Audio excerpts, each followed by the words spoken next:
Back to my channel. कैसा आज हम बात करने वाले एक हॉलीवुड हॉरर फिल्म के बारे में जो 2009 में रिलीज हुई थी। ये फिल्म एक ट्रू स्टोरी बेस्ड फिल्म है। नाम है द हंटिंग इन कनेक्टिकट।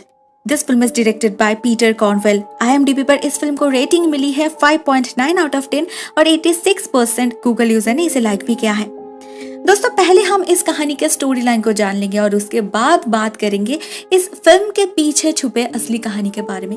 सो चलिए स्टार्ट करते हैं इस वीडियो को। साल है 1987। हम मिलते हैं सैरा कैंपबेल से, जो अपने बेटे मैट को लेकर काफी परेशान है। असल में मैट एक कैंसर पेशेंट है। कनेक्टिकट के एक हॉस्पिटल में ही उसका इलाज चल रहा है और अभी वो लोग वहाँ से ही लौट रहे हैं।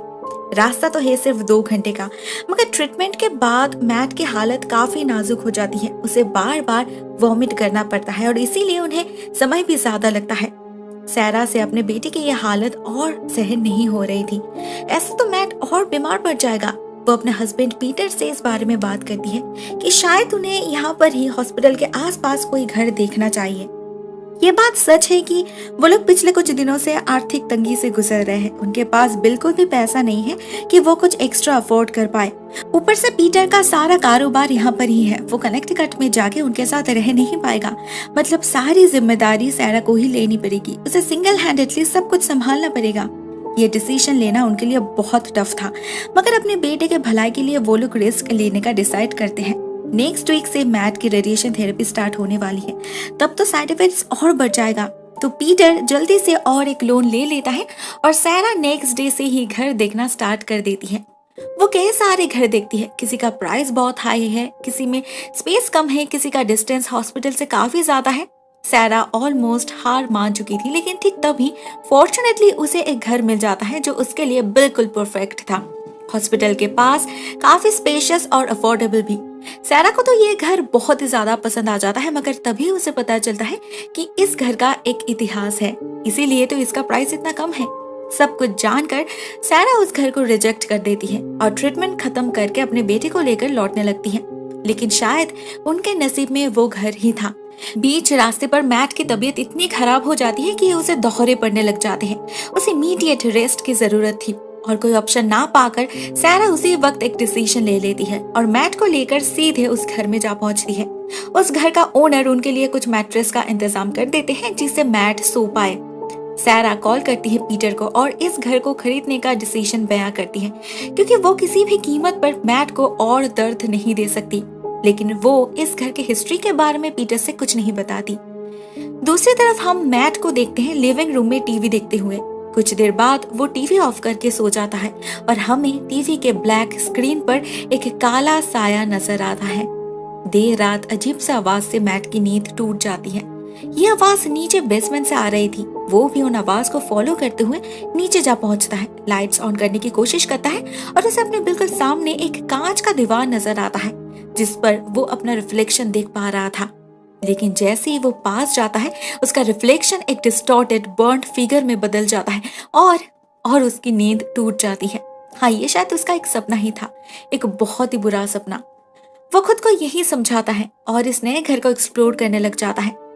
दूसरी तरफ सैरा को क्लीनिंग करते वक्त इस घर के कैबिनेट से कुछ पुरानी फोटोज मिलती हैं जो मरे हुए लोगों के थे। उसे इतना डिस्गस्टिंग फील होता है कि वो उसी वक्त उन फोटोज को ले जाकर डस्टबिन में फेंक देती है। तब तक मैट को अपना कमरा मिल चुका था। अभी से वो इसी बेसमेंट में रहने वाला है, ये वो डिसाइड कर चुका था, क्योंकि यहाँ पर प्राइवेट बाथरूम जो है तो उसके उल्टे की आवाज से और किसी को डिस्टर्बेंस फील नहीं होगा और उसे ऑकवर्ड भी नहीं लगेगा। माँ बेटे दोनों मिलकर उस ग्लास डोर को ओपन करने की बहुत कोशिश करते हैं, लेकिन खोल नहीं पाते। इसी बीच फैमिली के बाकी मेंबर्स भी पीटर के साथ घर आ चुके थे। मैट का छोटा भाई बिली और उसकी कजिन सिस्टर्स वेंडी और मेरी, जो फिलहाल उनके साथ ही रह रहे हैं। सभी को ये घर काफी पसंद आ गया था। बिली मेरी को अपना कमरा मिल चुका था, लेकिन जब सैरा वेंडी को उसका कमरा दिखाने ले जाती है तो हमें क्लोजेट मिरर पर वही साया नजर आता है जो उनके बिल्कुल पीछे ही खड़ा था। उधर मैट के साथ अजीब से हादसे होने लगे थे। उसे जमीन पर पानी की जगह खून दिखने लगा था। बाद में जब वो किचन में अपने माँ की मदद करने जाता है, वहाँ भी पता नहीं कैसे प्लेट्स अपने आप गिरकर टूट जाते हैं। वो इसे अपनी गलती मान लेता है, लेकिन अंदर ही अंदर उसे फील हो रहा था कि कुछ गड़बड़ है। लेकिन मैट किसी से कुछ कहता नहीं क्योंकि उसके डॉक्टर ने कहा था अगर उसे हेलुसिनेशंस आने लगे तो उसका ट्रीटमेंट बंद करना होगा, जो वो बिल्कुल भी नहीं चाहता। उस रात उसे फिर से डरावने सपने आने लगते हैं जो उसे उस ग्लास डोर के उस पार ले जाता है। वो एक आदमी को देखता है जो लाशों के ऊपर कुछ खुदाई कर रहा था। उनके पूरे शरीर पे उनका आईलिड्स काट कर कुछ रिचुअल परफॉर्म कर रहा था और मैट ये सब कुछ किसी और के आंखों से देख रहा था, एक यंग लड़के के। नेक्स्ट डे सुबह भी उसका हेलुसिनेशंस कंटिन्यू होता है। उसे इस घर के पिलर्स में से रॉटन फ्लैश निकलता हुआ दिखता है और उसके अगले ही दिन उसे वो ग्लास डोर्स खुला हुआ मिलता है जिसके नॉब को छूने से ही कल रात उसका हाथ जल गया था। आज वो दरवाजा अपने आप ही कैसे खुल गया? दरवाजे के उस पार मॉर्चुरी जैसा माहौल बना हुआ था। ऑपरेशन टेबल, टूल्स, फर्नेस, जिसे देखते ही पीटर समझ जाता है कि इस घर का राज क्या है। वो सैरा को कन्फ्रंट करता है जो एडमिट कर लेती है कि ये घर असल में सालों पहले एक फ्यूनरल होम हुआ करता था जहाँ डेड बॉडीज को स्टोर किया जाता था। इसीलिए ही तो उन मरे हुए लोगों की तस्वीर इस घर में मौजूद थे जिसे सैरा ने फेंक दिया। मगर ये सब बहुत पहले की बात है, अभी डरने लायक कुछ भी नहीं है। उनके इस न्यू स्टार्टिंग के लिए पीटर सबके साथ मिलकर प्रेयर करने लगता है और ठीक तभी मैट को फिर से विजन्स आते हैं एक सियांस का। गाइस, सियांस एक तरह की प्लानचेटी होती है, सिर्फ इसमें किसी मीडियम की जरूरत पड़ती है आत्मा को बुलाने के लिए। मैट के विजन में आए मीडियम बना था वही लड़का जिसके आंखों से मैट देख रहा था। सियांस के चलते वो लड़का तड़पने लगता है जिसका असर मैट पर भी पड़ता है। उसे रियलिटी में भी दौरे पड़ने लगे थे। उसके कंडीशन से सभी डर जाता है। अभी तो उसे खुले आंखों से भी वो साया नजर आने लगा था। अगले दिन जब वो हॉस्पिटल जाता है वहां पर भी उसे अजीब तरह के डिल्यूशंस होने लगते हैं। उसके बिल्कुल पास ही बैठा था एक निकोलस नाम का आदमी जो भी उसी के तरह कैंसर पेशेंट है और वो बहुत अच्छी तरीके से समझता है कि इन दिनों जब मौत बहुत करीब आ जाती है तो इंसानों के लिए दूसरी दुनिया पास आने लगती है। उसे भी ऐसे बहुत कुछ नजर आते हैं जो एक स्ट्रॉन्ग हेल्दी पर्सन कभी देख नहीं पाएगा। मैट को उनसे बात करके बहुत अच्छा लगता है और वो उनका कार्ड भी अपने पास रख लेता है। कुछ दिन बाद जब मैट अपने घर में अपने भाई बहन के साथ खेल रहा था तब उसे वही यंग लड़का फिर से दिखता है जिसे कोई जोहान नाम से पुकार रहा था। जोहान भागने की कोशिश कर रहा था मगर कोई उसे खींच कर बेसमेंट में ले जाता है। मैट भी उसके पीछे पीछे बेसमेंट में जा पहुंचता है और कोई उसके पीछे का दरवाजा वही ग्लास डोर बंद कर देता है।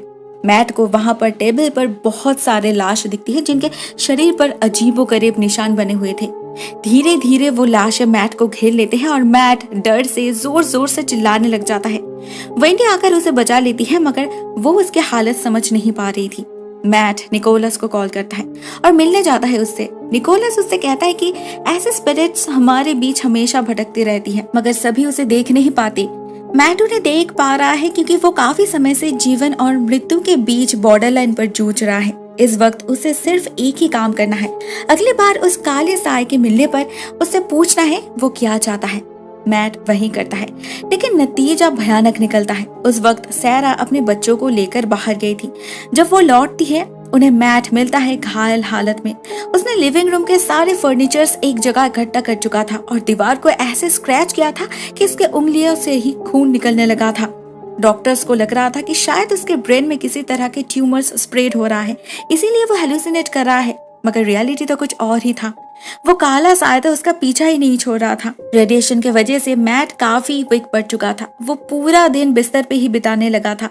डॉक्टर्स तो पूरी कोशिश कर रहे थे लेकिन अभी सब कुछ भगवान के हाथ में है। लेकिन जो सबसे ज्यादा विजिबल था वो है उसके पर्सनैलिटी में चेंज होना। वो पहले से काफी ज्यादा बदल चुका था, काफी ज्यादा एग्रेसिव हो चुका था। इवन अपने भाई बहन के प्रति भी उसका बर्ताव काफी अजीब हो चुका था। वो उन्हें मारने तक जाता है कई बार।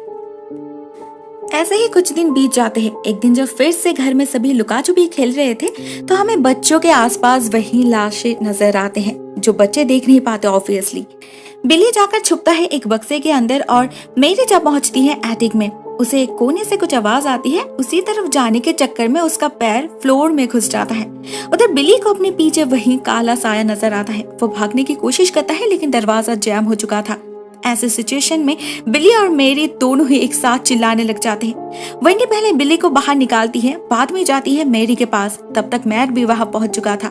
दोनों मिलकर मेरी को निकालते हैं और उसी गड्ढे से उनको एक पुराना बॉक्स और कुछ पुराने फोटोज मिलते हैं। ये मरे हुए लोगों के फोटोज थे, जिनमें से एक था उसी सियांस का जिसका विजन मैट बार बार देखता है। वो जोहान को भी पहचान पाता है। इस बार में वो वेंडी से कहता भी है, मगर वो समझ ही नहीं पा रही थी कि ये फाइल्स यहाँ पर क्यों है। तो वेंडी नेक्स्ट डे जाती है लाइब्रेरी में इस घर की हिस्ट्री के बारे में जानने। उसे पता चलता है इस फ्यूनरल होम का मालिक था रैमसे एकमैन नाम का एक बंदा, जिसे मैट ने अपने सपने में लाश पर मार्किंग्स बनाते हुए देखा था।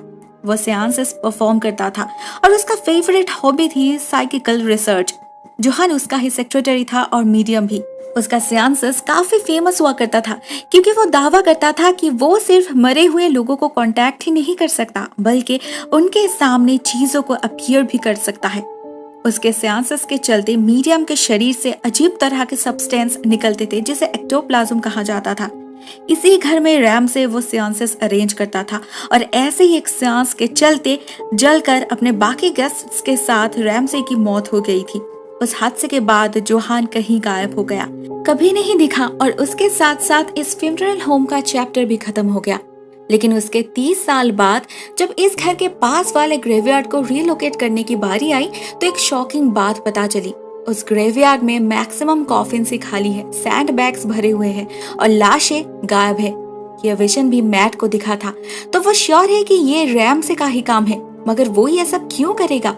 इसका जवाब तो मैट के पास नहीं था, मगर उसे पता है कहाँ से मिल सकता है। वो निकोलस को बुलाता है क्योंकि वो एक प्रीस्ट है।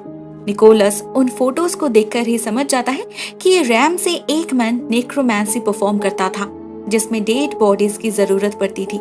इससे ही वो अपने सियांस को और ज्यादा स्ट्रॉन्ग कर पाता था और जोहान के शरीर से एक्टोप्लाज्म निकाल पाता था। लाशों के शरीर में कर्विंग्स, आईलिड्स हटाना, ये सब इसी नेक्रोमैंसी का ही हिस्सा था। वो मौत के बाद भी उन लाशों की आत्माओं को उनके शरीर के साथ बांधकर इसी घर में रख दिया और बाद में शायद वो लाशों को भी इसी घर के बाहर कहीं दफना दिया। इसीलिए उन्हें कभी मुक्ति नहीं मिली। रैमसे के मौत के बाद ये घर भी पोजेस्ड हो गया। निकोलस उन आत्माओं को शांत करने के लिए प्रेयर करता है। ठीक तभी मैट को उस लास्ट सियांस का विजन आता है। वो जोहान के उस दर्द को फील कर पा रहा था, बिल्कुल जोहान की ही तरह वो भी चोक करने लग जाता है।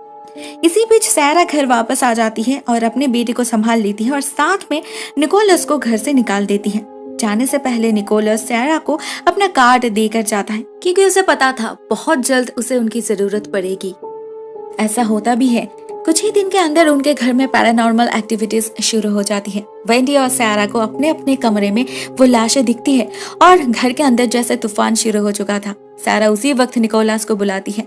इससे पहले मैट ने उनसे जोहान के बारे में कहा था, तो निकोलस उसे ढूंढने लग जाता है। शायद उसकी मौत भी इसी घर में हुई थी, इसीलिए उसकी आत्मा भी यहीं पर फंसी हुई है। अपने सिक्स्थ सेंस के मदद से वो उस जगह को ढूंढ भी निकालता है। ये सब करते करते वो खुद भी काफी वीक पड़ चुका था, मगर वो किसी तरह से जोहान के स्केलेटन को फर्नेस से निकाल कर बाहर ले जा पहुंचता है। उसे लगा इसे बॉरियल देने से ही ये घर फ्री हो जाएगा, मगर ऐसा होता नहीं। उसके निकलने के साथ साथ मैट के पूरे शरीर पर वही सारे मार्किंग्स आ जाते हैं जो उन लाशों पर मैट ने देखा था। उसे फिर से हॉस्पिटलाइज करना पड़ता है। इस बार उसकी कंडीशन काफी सीरियस हो चुकी थी। डॉक्टर्स हार मान चुके थे, मगर हॉस्पिटल में भी उसे जोहान के आत्मा से मुक्ति नहीं मिलती।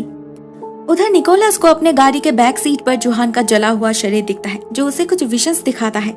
ये सेम विजन्स उधर हॉस्पिटल में मैट को भी दिख रहा था। उन्हें पता चलता है रैमसे के लास्ट सियांस में एक्टोप्लाज्म का मात्रा इतना ज्यादा बढ़ गया था कि एक भयानक ब्लास्ट होता है, जिस आग में जलकर जोहान को छोड़कर बाकी सबकी मौत हो जाती है। अकेले जोहान भागने की कोशिश करता है, लेकिन ये पोजेस्ड घर उसे अपने अंदर खींच कर रखता है, बाहर जाने का मौका तक नहीं देता। जोहान ग्रेजुअली नीचे बेसमेंट में जा पहुंचता है एक ट्रेलर से, लेकिन उसे पता नहीं था कि यह रास्ता डायरेक्टली फर्नेस तक जाता है। बेचारा जोहान उस फर्नेस से और निकल नहीं पाया। इस घर में कैद आत्माएं उसे उसी फर्नेस में जलाकर मार डाला। वो पिछले कई दिनों से मैट को ये दिखाना चाहता था, उसे बाकी आत्माओं से बचाना चाहता था, मगर निकोलस को समझने में देर हो गई। वो जोहान को ही घर से निकाल दिया। अभी तो उस घर में सिर्फ उन कैद आत्माओं की नफरत ही बची है जिन्होंने मैट की ऐसी हालत कर दी। निकोलस उसी वक्त जोहान को आजाद कर देता है और फोन करता है कैंपबेल हाउस में। तब तक पूरा घर उन आत्माओं के कब्जे में आ चुका था। घर में रखे सारे खाना, फ्रूट्स खराब हो चुके थे। घर में सिर्फ वेंडी थी बच्चों के साथ। सैरा तो हॉस्पिटल में थी। वेंडी फोन रिसीव नहीं कर पाती। उससे पहले ही आत्माएं उस पर हमला कर देती हैं, उसे मारने की कोशिश करती हैं। दूसरी तरफ हॉस्पिटल में मैट को समझ आ चुका था कि उसे क्या करना होगा। वो उसी वक्त हॉस्पिटल से भागकर घर जा पहुंचता है एक कुल्हाड़ी के साथ। वेंडी उसे देखकर डर जाती है, मगर मैट उन्हें मारने नहीं आया था। वो लिविंग रूम के दीवारों को तोड़ने लग जाता है और अंदर से लाशें निकलने लगती है। वो वेंडी, मेरी और बिल को घर से बाहर करके घर को अंदर से लॉक कर देता है। सारे खिड़की दरवाजे के सामने ब्लॉक कर देता है जिससे और कोई अंदर नहीं आ पाए। इसके बाद वो एक एक करके सारे दीवार को तोड़ डालता है। उसके सामने लाशों का ढेर बन चुका था जिसपे वो आग लगा देता है। यही शायद जुआन चाहता था उससे करवाना। सिर्फ उसे ही पता था ये लाशें कहाँ हैं और कैसे उनसे छुटकारा मिल सकता है, कैसे उसे खुद आजादी मिल सकती है। मैट उसके कहने पर ही इस घर में आग लगाता है जिससे सब कुछ एक साथ जलकर राख हो जाए, लेकिन इसमें उसके जान को भी खतरा था। सारे आत्माएं उस पर हमला कर देती हैं। मैट दर्द में चिल्लाने लगता है और तब तक सैरा और पीटर भी घर पहुंच चुके थे। मैट के आवाज से उसकी माँ घर के अंदर भागती है और उसे बचा लेती है, मगर उस घर से निकलने से पहले ही मैट अपने माँ के गोद में दम तोड़ देता है। उधर जैसे जैसे इस घर में मौजूद लाशें जलकर राख होने लगते हैं, ठीक वैसे ही एक एक करके उनके आत्माओं को भी आजादी मिल जाती है। उधर मैट को विजन दिखता है जोहान का, जो और बर्न्ड नहीं दिख रहा था। मतलब फाइनली उसे आजादी मिल चुकी है। इन रियलिटी पुलिस सैरा के साथ मैट को भी बाहर लाती है। पैरामेडिक्स लास्ट कोशिश करते हैं मैट की जान लौटाने की और उनकी कोशिश रंग लाती भी है। मैट फिर से सांस लेने लगता है। उसे अपने सामने अपने परिवार के साथ साथ निकोलस भी दिखता है, मगर उसके पास खरे जोहान की आत्मा नहीं दिखती, क्योंकि शायद अभी वो और मौत के पास नहीं था, वो ठीक हो चुका था। दोस्तों, ये कहानी यहीं पर एंड हो जाती है। इस हादसे के बाद उस घर को तोड़कर फिर से बनाया जाता है, लेकिन और कोई भूतिया किस्सा सुनने को नहीं मिलता। मैट भी बिल्कुल क्योर्ड हो चुका था। डॉक्टर्स को तो ये मिरेकल ही लग रहा था, मगर उसे जैसे एक नया जीवन मिल चुका था। उसके शरीर से कैंसर बिल्कुल गायब हो चुका था और इसके बाद उसे लंबी उम्र भी मिली। दोस्तों, अब आते हैं इस फिल्म के पीछे छुपे ट्रू स्टोरी के बारे में। ये कहानी है 1986 में साउथइंटन कनेक्टिकट में रहने वाले स्नेडेकर फैमिली के बारे में। उन्होंने एक पुराना घर लीज पर लिया था जो काफी सस्ते में मिल रहा था, मगर कुछ दिन के अंदर ही उन्हें कारण पता चल जाता है जब मिस्टर एंड मिसेस स्नेडेकर को घर के बेसमेंट से ऐसे औजार मिलते हैं जो सिर्फ मॉर्चुरी में ही यूज किया जाता था। उनकी एक बेटी थी और 3 बेटे थे, जिनमें से एल्डेस्ट के ट्रीटमेंट के लिए ही उन्हें इस घर में शिफ्ट करना पड़ा था। कहानी की शुरुआत होती है छोटे मोटे हादसे से। सबसे पहले चीजें मिसिंग होने लगी। बच्चों को घर में साया नजर आने लगा और उन्हें घर के फ्लोर पर ब्लड दिखने लगा। रोटन फ्लैश के स्मेल से पूरा घर भर जाया करता था। इसके बाद मिस्टर एंड मिसेस स्नेडेकर पर डेमोनिक हमला होने लगा। उन्हें रेप किया जाता था रेगुलरली हर रात। एट द सेम टाइम सबसे बड़े बेटे को अजीब से विजन्स आने लगते हैं। उसकी पर्सनालिटी कंप्लीटली बदल गई। वो अपने कजिन्स पर ही हाथ उठाने लगा एंड ग्रेजुअली स्किज़ोफ्रेनिया का शिकार हो गया। कई महीनों तक इस नरक में बिताने के बाद स्नेडेकर फैमिली ने finally Ed and Lorraine Warren को कांटेक्ट किया, जिन्होंने उस घर में कुछ हफ्ते बिताए। इन्वेस्टिगेशन से उन्हें पता चला कि ये घर पहले एक फ्यूनरल होम हुआ करता था, जहां इस घर का ओनर इन लाशों के साथ नेक्रोमैंसी परफॉर्म किया करता था, जो इस घर को ईविल से पोजेस्ड कर दिया। उस डिमोनिक फोर्स को दूर करने के लिए एड एंड लॉरेन वॉरेन ने एक्सॉर्सिज्म परफॉर्म किया, तब जाके ये घर क्योर्ड हुआ। दोस्तों, ये थी इस घर की सच्ची कहानी according to the Snedeker family and Ed and Lorraine Warren. लेकिन इसे लेकर भी कई सारे कन्फ्लिक्ट है। कुछ लोग कहते हैं ये घर कभी फ्यूनरल होम था ही नहीं। ना स्नेडेकर फैमिली से पहले इस घर में जो रहते थे उन्होंने कभी कुछ कंप्लेन किया या फिर कुछ महसूस किया, और अगर रेगुलरली कोई डिमोनिक फोर्स उन पर हमला करता भी था तो कैसे वो लोग उस घर में 2 साल तक रह पाए। साथ ही में जब ये हादसा सबके सामने आया, मीडिया ने कवर किया, तो स्नेडेकर फैमिली में किसी का भी स्टेटमेंट दूसरे से नहीं मिल रहा था। सच या झूठ ये तो नहीं पता, मगर इस हादसे को लेकर ही एड वॉरेन का एक स्टेटमेंट भी लीक हुआ था, जहां उन्होंने एक ऑथर रे गर्टन से कहा था कि यह फैमिली पूरा पागल है। तुम्हें जो इन्फॉर्मेशन मिला है उसे ही मिला जुला कर कुछ लिख दो, कहानी डरावनी होनी चाहिए बस। अब रूमर्स तो बहुत फैलती है, लेकिन ये तो ऑडियंस पर डिपेंड करता है कि वो लोग क्या बिलीव करेंगे और क्या नहीं। आपको क्या लगता है, ये कहानी कितनी सच है? कमेंट सेक्शन में जरूर बताना। आज के लिए बस इतना ही दोस्तों। Thank you so much for watching this video. बहुत जल्द मिलते हैं एक और नए वीडियो के साथ। तब तक के लिए टेक केयर।